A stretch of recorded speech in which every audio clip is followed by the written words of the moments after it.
దీన్ని cases cupping ఇస్తారు? Treatment అంటారమ్మా. దీన్ని కప్పింగ్ ఇలా చేసేసి కప్ ట్రీట్మెంట్ చేస్తాం. దీనివల్ల యాన్సెంట్ ట్రీట్మెంట్ అన్నమాట దీనికి. ఓకే. ఇది వాక్యూమ్తో నొప్పి గుంజేస్తుంది. People are suffering with 10 years 15 years back pain వల్ల వాళ్ళు ఒక కప్ ట్రీట్మెంట్ వల్లనే వాళ్ళకు ఒక 20% 40% రిజల్ట్ ఉంటుంది. And no side effect, no pain also. ఎక్కడైతే బ్లడ్ అంతా జామ్ అయిపోయిందో ఈ కప్ వల్ల రిలీజ్ అయిపోతుంది. ఓకే. బ్లడ్ సర్క్యులేషన్ బాగా అవుతుంది.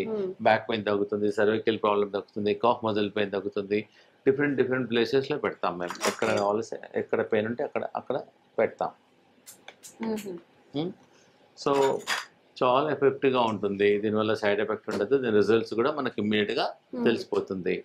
సో బ్యాక్ పెయిన్ గురించి చాలా, not only cup treatment, we do so many treatments. We do foot reflexology, we do cupping treatment, we do back massage, personal massage, చాలా రకాల treatment చేస్తాం. మొత్తం మాది ఏంటంటే ఇంటిగ్రేటెడ్. ఒక బ్యాక్ పెయిన్కు ఒకటే ట్రీట్మెంట్ వీడు 10 ట్రీట్మెంట్ చేస్తాం. ఆ 10 ట్రీట్మెంట్లో దిస్ ఆల్ ద 1 ట్రీట్మెంట్. ఇవన్నీ ట్రీట్మెంట్ కలిపి బ్యాక్ పెయిన్ తగ్గుతుంది అలా.